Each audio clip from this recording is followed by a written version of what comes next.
आज हम आपको सुनाते हैं नियम करौली बाबा और एक फौजी की कहानी। कहानी का नाम है नियम करौली बाबा के चमत्कार से बच गई सैनिक की जान। गोलियों का भी नहीं हुआ असर। इस चमत्कारी कहानी को सुनने से पहले आपसे एक छोटी सी रिक्वेस्ट है कि हमारी वीडियो को लाइक करके चैनल को सब्सक्राइब जरूर करें। नियम करौली बाबा को इस युग का सबसे महान संत माना जाता है। बाबा का वास्तविक नाम लक्ष्मी नारायण शर्मा था। नियम करौली बाबा हनुमान जी के परम भक्त थे, लेकिन उनके भक्त उन्हें हनुमान जी का अवतार मानते थे। नीम करौली बाबा के बुलेट प्रूफ कंबल की कहानी। नीम करौली बाबा हमेशा ही कंबल ओढ़ा करते थे। रिचर्ड एल्पर्ट रामदास ने अपनी किताब मिरेकल ऑफ लव पर बुलेट प्रूफ कंबल से जुड़ी घटना का जिक्र किया है। रिचर्ड एल्पर्ट ने बताया कि बाबा के कई भक्तों में एक बुजुर्ग दंपति भी थे जो कि फतेहगढ़ में रहते थे। बाबा के चमत्कारी कंबल की यह घटना 1943 से जुड़ी है। एक दिन बाबा नीम करौली बाबा अचानक बुजुर्ग दंपति के घर पर पहुंच गए। इसके बाद बाबा ने कहा कि वह रात में यहीं रुकेंगे। बाबा की बात सुनकर बुजुर्ग दंपति भक्त को बहुत खुशी हुई, लेकिन बुजुर्ग दंपति गरीब थे और वे सोचने लगे कि अगर बाबा रुके तो सत्कार और सेवा के लिए उनके पास कुछ नहीं है। दंपति के पास उस समय जो कुछ भी पर्याप्त था उन्होंने उस समय बाबा को दिया और उनका सत्कार किया। भोजन के बाद उन्होंने बाबा को सोने के लिए एक चारपाई और ओढ़ने के लिए कंबल दी, जिसे ओढ़कर बाबा सो गए। इसके बाद बुजुर्ग दंपति भी बाबा के चारपाई के पास ही सो गए।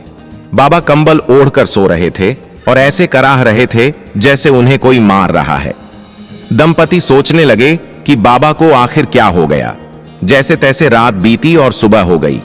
बाबा ने सुबह चादर लपेटकर बुजुर्ग दंपति को दे दी और कहा कि इसे गंगा में प्रवाहित कर देना, लेकिन इसे खोलकर नहीं देखना वरना मुसीबत में फंस सकते हो। बाबा ने यह भी कहा कि आप चिंता न करें, आपका बेटा महीने भर के भीतर लौट आएगा।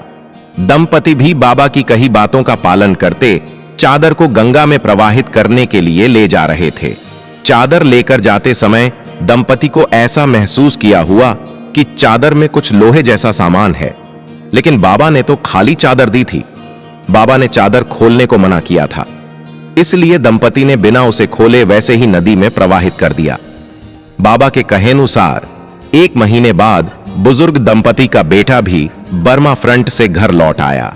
यह दंपति का इकलौता बेटा था जो कि ब्रिटिश फौज में सैनिक था और दूसरे विश्व युद्ध के समय बर्मा फ्रंट पर तैनात था।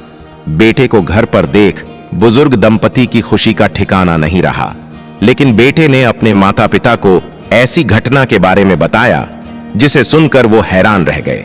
बेटे ने कहा कि लगभग महीने भर पहले एक दिन वह दुश्मन फौजों के बीच घिर गया और रात भर गोलीबारी होती रही। इस युद्ध में उसके सारे साथी भी मारे गए, लेकिन वह अकेला बच गया। बेटे ने कहा कि मैं कैसे बच गया, यह मुझे भी मालूम नहीं। उसने कहा कि उस पर खूब गोलीबारी हुई, लेकिन एक भी गोली उसे नहीं लगी। रात भर वह जापानी दुश्मनों के बीच लड़ता रहा और जीवित बच गया। इसके बाद सुबह ब्रिटिश फौज की ओर टुकड़ी आई। दरअसल यह वही रात थी जिस रात नीम करौली बाबा बुजुर्ग दंपति के घर आए और रुके थे। बुजुर्ग दंपति की आंखें भर आई कि उनका बेटा सकुशल घर वापस आ गया। साथ ही दंपति बाबा के चमत्कार को भी समझ गए थे। यही कारण है कि अपनी किताब मिरेकल ऑफ लव में रिचर्ड एल्पर्ट ने इस कंबल को बुलेट प्रूफ कंबल कहा है।